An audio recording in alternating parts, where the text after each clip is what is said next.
Okay, so we continue our e-business in tourism lessons with the final really tourism online business focused practical applied lessons, and we are going to go through the rest of the framework that I have presented to you that we have not discussed yet that much, meaning especially on the right hand side of this, but also a little bit on email and search engine marketing and search engine optimization.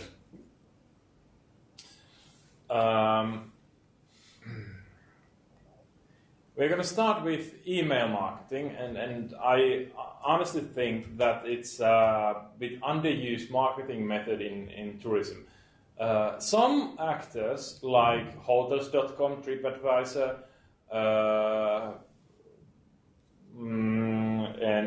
and such top 10 flight offers, top 10 lentotarjouksia and such are really good at sending you emails about their latest offers. But there are many tourism businesses that have a possibility to order a newsletter or email, but they never sent one, or if they do, it's not that good that it would be interesting to read. If you look at marketing blogs, if you go, for example, to socialmediamarketing.com, it's almost instant that they ask you to give them your email address. Many organizations' websites are providing free content for those who provide them with their email address. They are really collecting leads, collecting email addresses to use as part of the marketing. But in tourism, this is not really systematic, and if there is a newsletter that can be ordered, especially with the smaller companies, it's somewhere on the bottom right corner of the website, and it just says order newsletter here. It doesn't give you any reasons why you should order the newsletter, why you should give them your email address. It's something that we need to focus a lot more, but I don't think there's that many, especially small businesses in tourism, that are doing good email marketing. What is crucial in email marketing is that you need to use some kind of email marketing application if you decide to do that. MailChimp, GetResponse, ActiveCampaign, Aware, but there's so many different kind of these applications that you use, but they all provide you the same benefits, namely that you can organize large mailing lists. You can send same email or a little bit personified email or personified quite great deal to each respondent with these systems with great ease, and also you can monitor what happens with your emails, how many of them are opened, how many of them results in clicks and so on. But I think that the other possibility for email marketing would be just to completely abolish emails. Use these modern applications, WhatsApp and the Facebook Messenger and such, to give your customers a way to contact you and focus your marketing efforts somewhere else than email marketing. You have to, again, know your customer group. If you have a lot of business customers, for example, that are the first thing they wake up is read their emails, then these kind of approaches could be really good for you.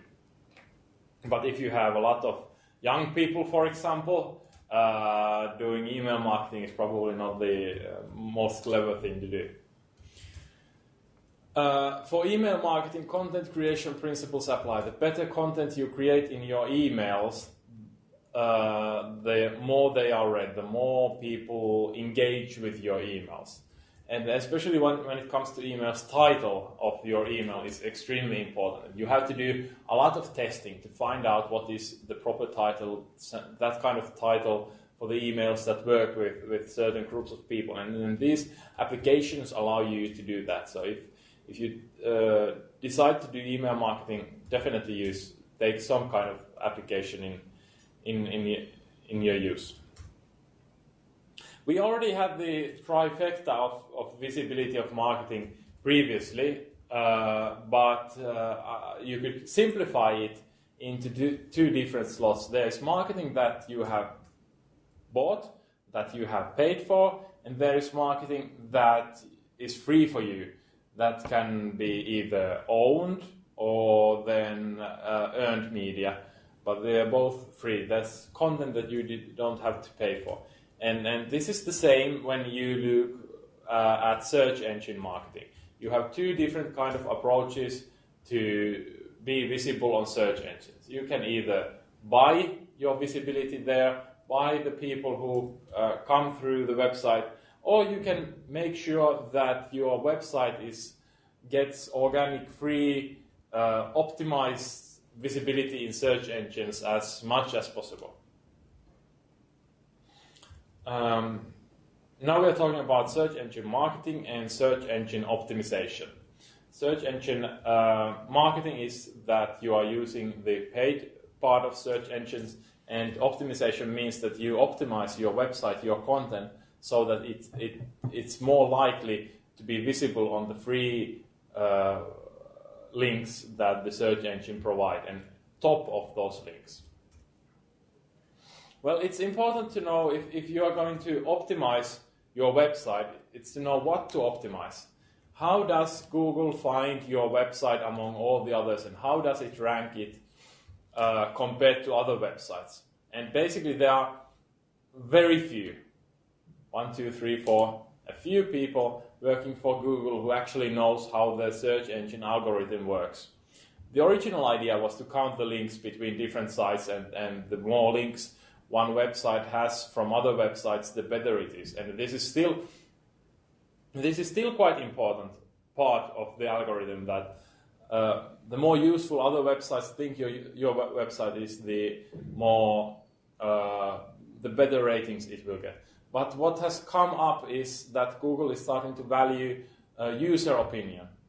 So it's examining how much the users bounce back for the website. For example, if a person clicks your search engine link and doesn't find what they are looking for from the website and come instantly back, the algorithm thinks that it's a bad website and drops its rating.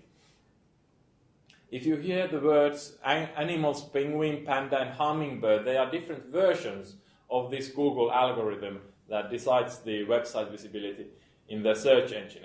They are constantly developing and changing it to better reflect what people are searching for. And very often people start the travel information search process from the search engines. Search engines are so important for travel and tourism, and I think for quite many businesses. I've googled holiday Finland. This is an old result, but in any case, you can see the first three results are ads. You can see the yellow little square in the text that says ad. This means that these are the three positions that Google sells advertisements to. Then there is a Wikipedia definition, or Wikipedia website, part of Wikipedia website on public holidays in Finland. Google thinks that this is the information that I'm looking for. And then after this, there are organic links. The websites who best Google thinks are connected to what I'm searching for are shown here. And the owner of those websites has not paid anything for those websites to be there. They are just very well optimized for these words. But those ads, these holiday letting and the Bored Finn and Finland cottage rentals have paid to be visible in this page when someone is using that search word. When you optimize your website for search engines, the results are visible for quite a long time. It's also possible to track and measure conversion rate, how many of those people that come through the Google AdWords to a website are turning into customers, how much they buy, which are profitable customers and which are not. And you need to measure transactions, and Google gives you fantastic tools in analytics and AdWords to really measure if you are selling simple products or for example accommodation and such, that how much each person who came to a website through, for example, AdWords advertisement really brought money to your business. But there's like two opinions on search engine marketing. Who you should write your website for? Is it for search engine bots, the algorithm that scouts all the websites and decides how good they are, or is it for people? And Google is always saying that you should build your website for people, and if it's good for people, then their algorithm will like it also. But then there are also people who say that it should actually be built for the algorithm, so that the algorithm favors it as well as possible and rises its visibility in search results. But it's an ongoing discussion that I think there are good and bad parts in both of them. But if you create content in your website that people want to find, then that's a good good indication that you're doing a great job. Playing by the rules, Google has some rules, and all the other search engines and also advertisers have rules what to do and what not to do, and it definitely is good to read them, that you don't want your account to be banned. That could be really bad. The attitude for this kind of marketing has to be that it's an investment and not an expenditure, and it has to bring money back. And you have to really track how much money is this search engine marketing bringing back, because it can be really expensive. You can put thousands of euros to search engine marketing without any results. It's unlikely, but it's still a risk, and you have to be aware what's going on. And we already discussed yesterday morning about long-tail marketing, that you have to find the balance, find the right keywords, find how much you are willing to pay for certain keywords, and so on. There are some keywords that can be really expensive, and we're going to see them later on. There are basically a lot of things that you can do on the website to make the website better, higher on the Google search rankings. And you really want your website to be as high in the organic search as possible, because, well, as the saying goes, if you want to hide a dead body somewhere, put it on the second page of Google results and no one will find it. And that is quite true. There's only a little small portion of people who go to the second page of Google results. So you really want to be on the first page, and hopefully on the top of the first page. They have to be really desperate to go for the second page. You can customize topic, description of the website, content linking, content optimization, tags, and optimize even the picture and texts in the picture so that they match the search engine the best. You can optimize loading speeds. We examined already loading speeds in looking at the mobile scores, and they were not that good except for google.com, and optimizing loading speeds makes it better for search engines, and they will recommend the pages with that load faster. Domain, and for example in Russia this is important because Yandex likes to list pages that end .ru. It's very difficult to get .fi websites to be visible in Yandex, so you need to be, the domain, the address of the website need to be designed for search. Keep the web page updated all the time, keep new content information going on, and also provide outbound links. And this goes to the other side of the optimization, how to make website visible in search engines, is the offsite optimization.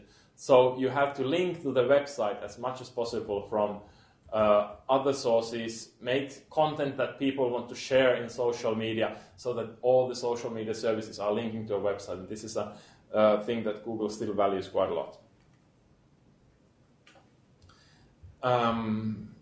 You have to, there's a lot going on, and I really love eye tracking technology, in looking at how people are using your website. And this is something that could be really beneficial for all the websites. And these are just some examples of, let's see, what heat map technology actually is. If this, okay. This is a heat map that compares how men and women look at ads.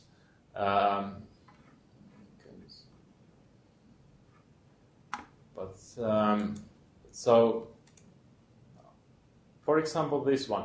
Just a small thing about the eye of the position of the eye in the advertisement affects quite heavily on which details the viewer points his attention to. And if you want to make sure that your brand Sunsilk shampoo is seen, this picture on the left is much better than the one on the right. And this is the same for websites. You can track which part of the website people are viewing. They are, for example, in this case, demonstrating banner blindness, that people do not tend to look at banners at all. In Google, top 5 listings on the page get the majority of eyeballs. People look at the top results, and people look at faces and center of the frame. And this is Facebook. Facebook is interesting because people are also looking on the ads on the right side. They are not like traditional banners, and Facebook is trying to work really hard with this, that those ads would stay relevant for the people who view them, and that's the reason why they keep looking at them. And they have a lot of techniques and so on.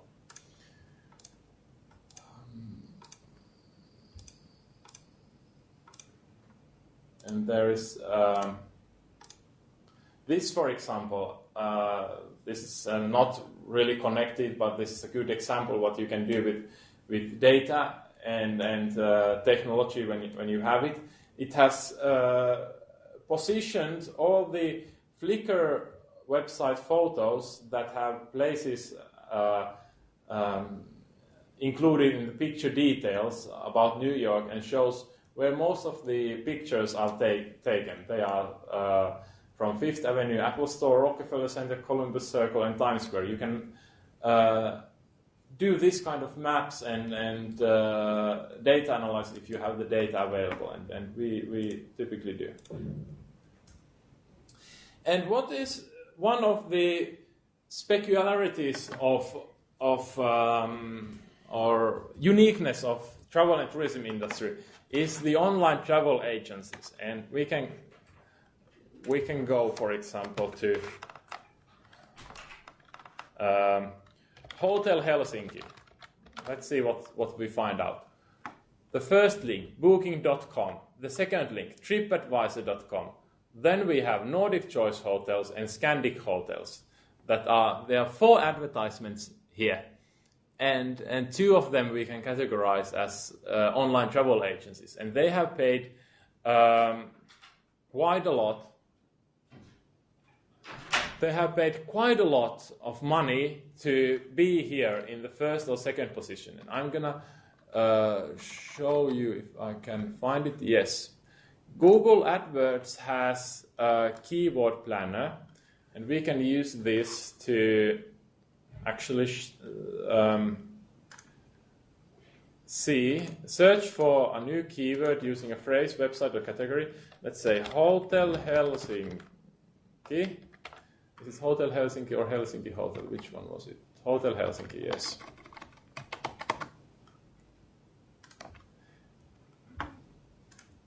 And we can see what this brings to us.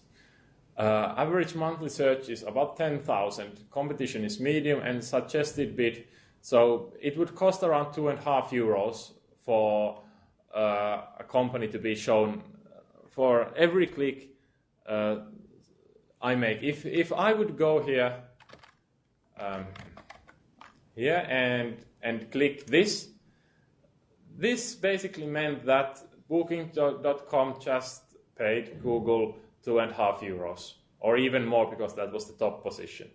That's how the search works. And if you are doing those Google Digital Garage lessons, there's more details about this there.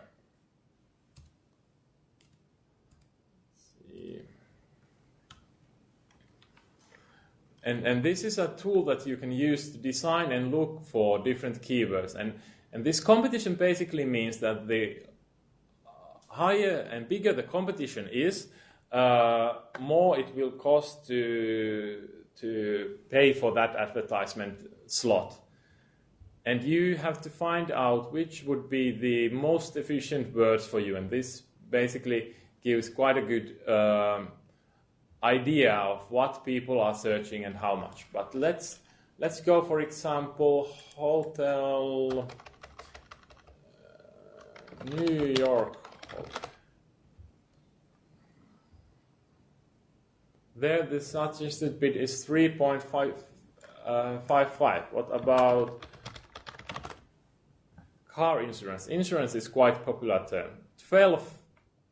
You would have to pay €12 to be shown in these top ads for this advertisement. There is, for auto insurance, €44 for one click. That's quite a lot. Auto insurance quotes, €45. So it all depends on competition. And these car insurance companies, for example, can calculate that their customer lifetime value is more than €1,000. So basically that would mean that on average they would be able to pay for 20 clicks, and still if one of those 20 would become their customer, they would still be quite well in the profits.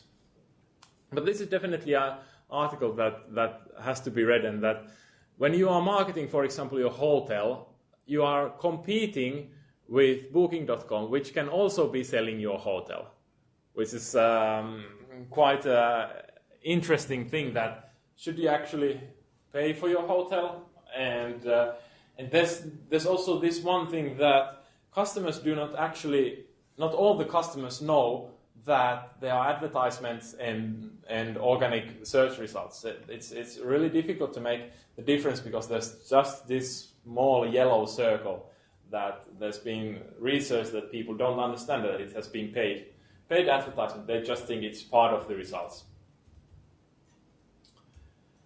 Well, you will find out a lot more about search engine marketing, but I definitely think that search engine marketing is a crucial part of doing online tourism business. If you're doing tourism business, there's basically no way you cannot be involved with search engine marketing and search engine optimization. Optimization only requires a lot of work and data content creation, but then marketing requires you to be knowledgeable about all these practicalities. But Google has this program, Google Partner, which basically means that if a company it's meant for companies that offer services for businesses interested in using these Google services. Google Partner is a company that knows how Google Analytics works, how Google AdWords work, how Keyword Planner and everything Google offers work. And these Google Partners are the ones that your business can buy services from if they want to be visible in these search engines. And I definitely think that if you don't need to do everything by yourself, you don't need to be expert in everything. So it's okay to use these partner services, but you have to make sure that you include their fees when you are calculating returns on investments, and that you require a lot of results from these Google partners, for example. And it's definitely useful when you are discussing with them about how to promote your business in search engines if you yourself understand the basic principles of how search engines work. Well, then the security. It's becoming a huge issue, very important issue in business. Lately we've had news about how these botnet attacks have brought websites down, even large websites, and it's basically because there's so many devices connected to the internet nowadays, from refrigerators to routers and all the other Internet of Things devices, that if someone can capture them, they can point all of them to connect to signal address at one time and bring that address down, because there's so much traffic moving that direction at some given time. So for example, if you've been here examining the United States presidential election, there is huge. Well, the critical deciding factor actually is the Clinton emails, which is really much connected to security. That Hillary Clinton had emails in her private server instead of using secure state ministry server, and that's basically why the whole thing started. So it's a huge thing, and there's so many examples of people capturing accounts of businesses, social media accounts, when they have bad passwords. For example, our most used passwords are still words like password and 12345 and 1234 and QWERTY and such. Do not use those that's the worst mistake ever. And the longer and more difficult your password is, the harder it is to break.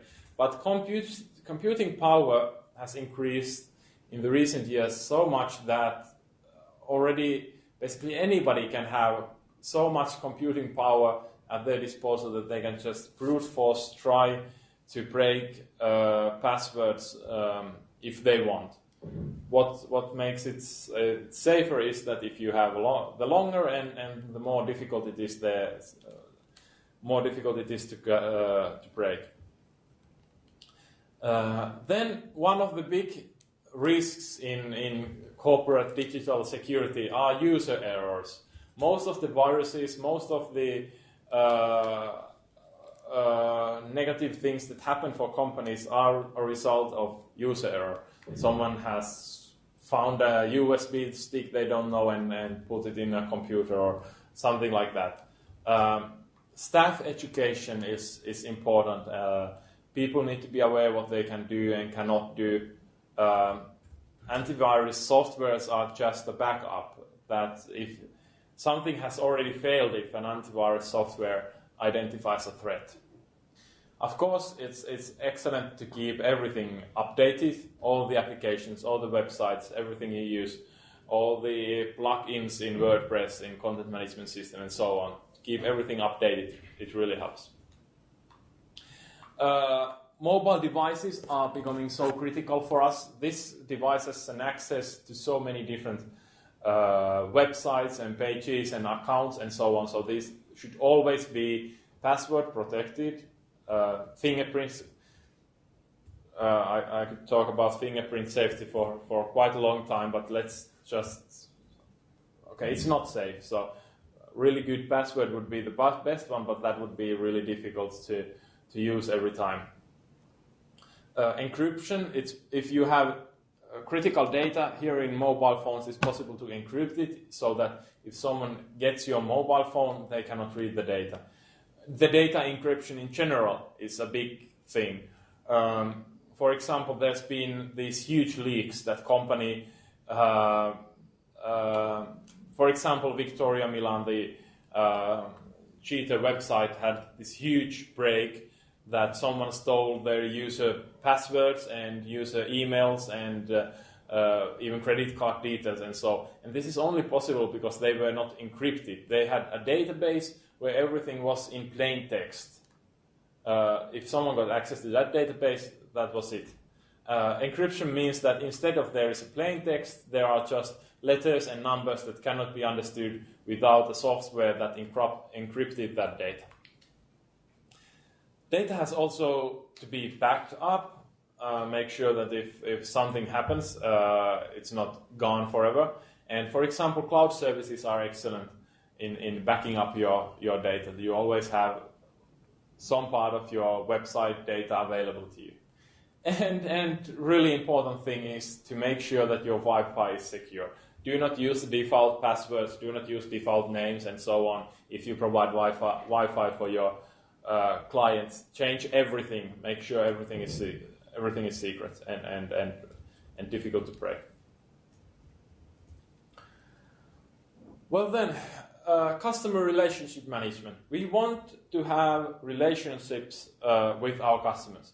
If we just have tourists that come in to our place once and never come back, that's typically quite expensive for us to get that one tourist to come and visit us. But if we get him to come back, then that's even better. And it's typically a lot cheaper to get him to come back than what it was for the first time to get him visit the business.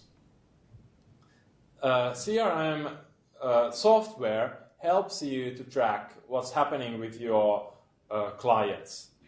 It basically has information on all the transactions, all the events, all the marketing, all the customer service that you have done with your customer. And there are so many different CRM softwares that are also cloud-based that I personally don't know which one is the best, but for example, Microsoft Dynamics includes enterprise resource planning, customer relationship management, and all the other business intelligence softwares into one Microsoft package. Dynamics 365 is the next generation of business applications that enable your organization to grow, evolve, and transform.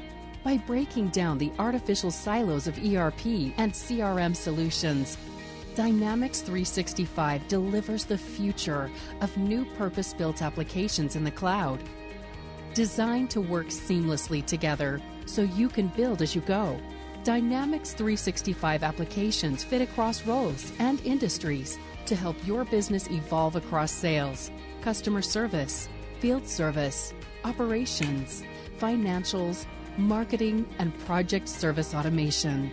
Dynamics 365 is flexible, meaning that you can start with what you need and grow at your own pace by adding applications to run your entire business in the cloud. Enable your organization's growth and transformation with Dynamics 365.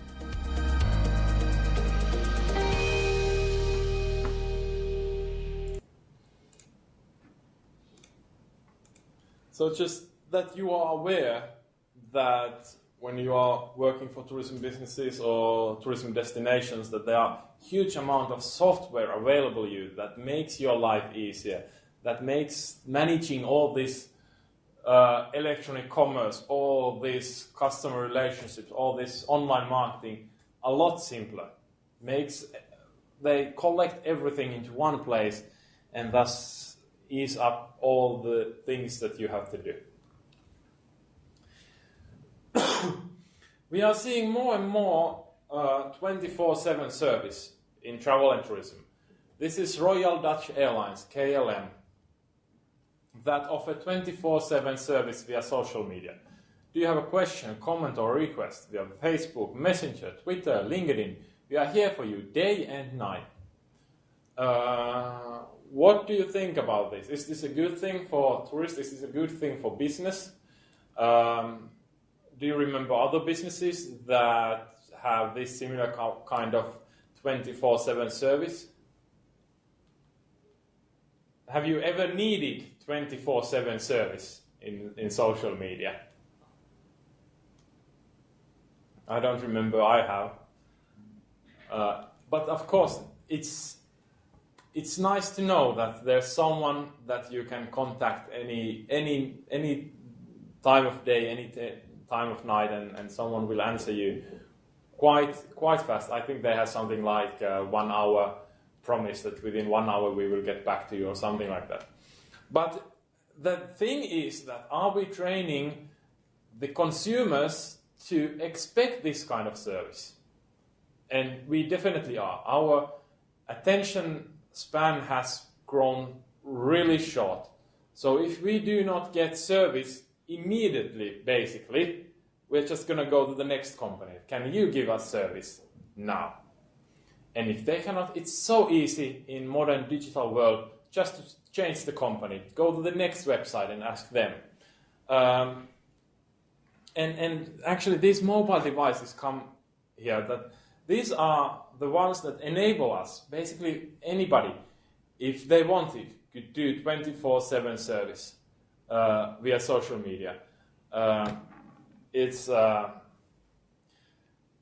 quite difficult. There's even businesses that do not answer emails within a week, which just says that not all of the businesses are ready for the customers who want service 24/7. But if you would have customer service open on Facebook Messenger, for example, 24/7, that wouldn't be that difficult. Maybe not during the nights. Maybe you have to sleep during the night. But basically, whenever you are awake, you could be ready to answer customer queries and questions. Wherever you are, whatever you are doing, if you have your mobile phone with you, it is possible if you make that choice to put that much effort into customer service. I'm not sure if it's the best way to do, but I'm sure that good customer service really differentiates companies even today from those who do not provide these kind of services.